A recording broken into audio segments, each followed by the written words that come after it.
क्या देश में फिर से कोरोना जैसे हालात पैदा हो रहे हैं? क्या मोदी सरकार फिर से लॉकडाउन लगाने जा रही है? आखिर यह सवाल क्यों पूछा जाने लगा है? आखिर सोशल मीडिया पे कोविड लॉकडाउन ट्रेंड क्यों करने लगा है? खास करके लॉकडाउन की अगर बात करें तो वो क्यों चर्चा होने लगी है?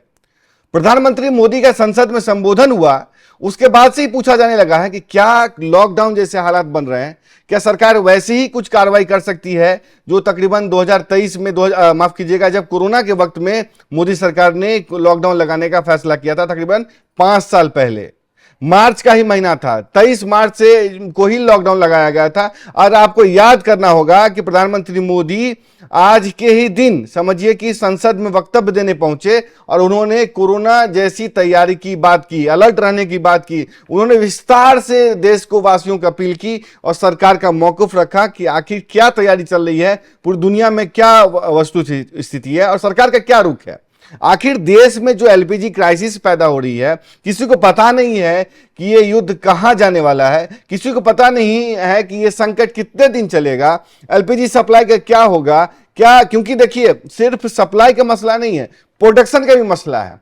प्रोडक्शन जिन रिफाइनरीज से होते हैं उन रिफाइनरीज पे भी ईरान ने लगातार हमले किए हैं। यानी कि जहां से भारत को सबसे ज्यादा एलपीजी की सप्लाई, गैस की सप्लाई होती है या रिन्यूएबल एनर्जी की सप्लाई होती है, सीएनजी की सप्लाई होती है, उन सब पे भी हमला किया गया। यानी कि कतर के गैस जो सप्लाई है या जो रिफाइनरीज हैं या जो इंस्टॉलेशन है उस पे ईरान ने हमले किए। अरामको पे हमले किए जो कि दुनिया की सबसे बड़ी ऑयल रिफाइनरी कंपनी है सऊदी की, उस पे हमले किए। यूएई की ऑयल रिफाइनरीज पे हमले किए गए। तो ये सप्लाई का ही मसला नहीं है, यह है प्रोडक्शन का भी। आखिर रिफाइनरीज ही नहीं रहेंगे तो क्रूड ऑयल को निकालने वाला भी नहीं कंपनी बचेगी, उसको रिफाइन नहीं कर पाएंगे तो क्रूड ऑयल आएगा नहीं, तो उसको रिफाइन किया कैसे जाएगा? जब क्रूड ऑयल आएगा नहीं तो पेट्रोल कहां से निकलेंगे, उसके बाद समझिए डीजल कहां से निकलेंगे और दूसरी केमिकल्स कैसे निकलेंगे? तो जाहिर सी बात है कि सरकार को परेशानी तो होगी, सरकार को तैयारी तो करनी होगी। ये मतलब जो सप्लाईज है उसको कर्ब्स करने होंगे, कुछ चीज़ों कुछ सेक्टर्स को देना होगा, कुछ सेक्टर्स को नहीं देना होगा और कुछ सेक्टर्स को ज़्यादा देना होगा। लेकिन सरकार ने और प्रधानमंत्री मोदी ने जैसे ही कोविड जैसी तैयारी की बात की, कोरोना महामारी के दौरान जैसी तैयारी की गई थी उसकी बातचीत जैसी उन्होंने की, समझिए कि ये लॉकडाउन वाला जो मसला है वो काफी वायरल हो गया। उसके चर्चा होने लगी कि आखिर क्या वजह है कि कोरोना महामारी फिर से ट्रेंड कर रहा है, लॉकडाउन की बात होने लगी है।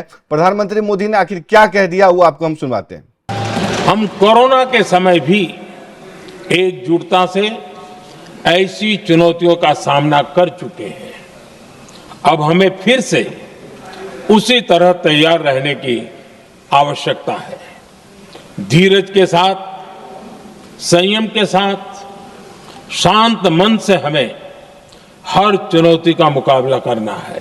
तो आपने सुना कि प्रधानमंत्री मोदी ने कोविड के जैसी तैयारी की बात की कि हमें वैसे ही तरीके से अलर्ट रहना होगा। हालांकि इस बात को स्पष्ट करते चलें कि प्रधानमंत्री मोदी ने कोविड महामारी के दौरान की तैयारी की बात की, ये नहीं कहा कि हम लॉकडाउन लगाने जा रहे हैं। सरकार ने कहा, प्रधानमंत्री मोदी ने कहा कि हमने वैसी जैसी तैयारी की थी वैसा ही कुछ करना होगा, हमें एकजुट रहना होगा और उसके बाद जो अफवाहबाज हैं, जमाखोर हैं, उससे निपटना होगा और इन पर कार्रवाई करना होगा। उन्होंने सुरक्षा एजेंसियों को, खास करके जो साइबर सिक्योरिटी वाले हैं, जहां से कि ये आप रिफाइनरी चलती हैं, बिजली का इंस्टॉलेशन होते हैं जहां से बिजली की सप्लाई दी जाती है, उनसे निपटने का आदेश दिया। उसके जमाखोरों से निपटने का आदेश दिया। बॉर्डर सिक्योरिटी को पुख्ता करने का आदेश दिए हैं। उसके साथ ही साथ कोस्ट गार्ड को, यानी कि जो आपको समुद्री सुरक्षा है उसको पुख्ता करने के निर्देश दिए हैं, यानी कि पुख्ता तैयारी के निर्देश दिए हैं। साथ ही साथ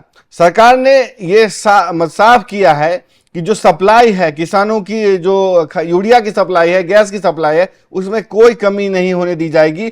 साथ ही साथ और जो वैकल्पिक माध्यम है उसको भी बढ़ाने पे जोर दिया जा रहा है। प्रधानमंत्री मोदी ने यह भी कहा कि जो कॉमर्शियल सिलेंडर्स की सप्लाई है उसको भी बढ़ा दिया गया है और जो डोमेस्टिक सप्लाई है उसमें भरपूर सप्लाई दी जा रही है, लोगों को इसकी कमी नहीं करने दी जा रही है। पीएनजी जो गैस सप्लाई होता है ना, उस मतलब पाइपलाइन सप्लाई, उसके भी इस्तेमाल पे जोर दिया गया। उसको भी कहा गया कि ज्यादा से ज्यादा जो इसके हरी झंडी देनी होती है, परमिशन देनी होती है, सप्लाई देना होता है, उसको भी उसके काम में भी तेजी लाई जाए। तो जाहिर सी बात है ये किया गया।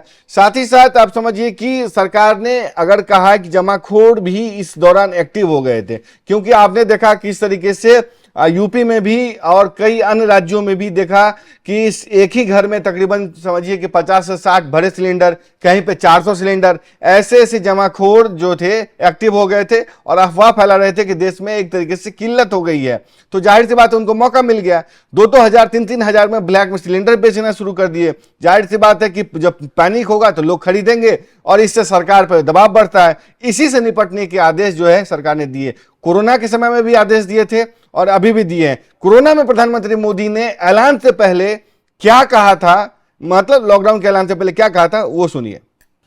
आज रात 12 बजे से पूरे देश में, ध्यान से सुनिए, पूरे देश में आज रात 12 बजे से संपूर्ण देश में संपूर्ण लॉकडाउन होने जा रहा है। हिंदुस्तान को बचाने के लिए, हिंदुस्तान के हर नागरिक को बचाने के लिए, आपको बचाने के लिए, आपके परिवार को बचाने के लिए आज रात 12 बजे से घरों से बाहर निकलने पर पूरी तरह पाबंदी लगाई जा रही है। तो सुना आपने कि प्रधानमंत्री मोदी ने लॉकडाउन से पहले किस तरीके का एक तरीके से सटल वे में ऐलान किया था, और वैसा ही कुछ ऐलान जो है समझिए कि संसद में उन्होंने कहा कोविड जैसी तैयारी करनी होगी, कोविड जैसी जो है अलर्ट जो है हमको रहना होगा, और सुरक्षा एजेंसियों को उन्होंने एक तरीके से आदेश दिए हैं कि ये करिए। साथ ही साथ प्रशासन को भी आदेश दिया है कि ये भी जो भी अफवाह फैलाने वाले गिरोह हैं, गुर्गे हैं, उनसे भी निपटा जाए, इन पर निगरानी जरूरी है। साथ ही साथ ये भी उन्होंने सुनिश्चित करने की कोशिश की है कि जो भी सप्लाई है उसका डाइवर्सिफिकेशन किया गया है। यानी कि भारत पहले 27 देशों से ऑयल का इंपोर्ट करता था, आज समझिए कि 41 देशों से ऑयल का इंपोर्ट करता है।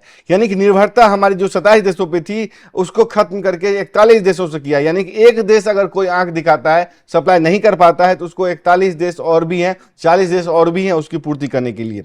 वो नजारा आपने देखा होगा कि कैसे एक ही साथ रूस से भी और अमेरिका से भी तेल के जहाज आते हैं। आपने देखा किस तरीके से उसकी अनलोडिंग होती है मंगलुरु पोर्ट पे।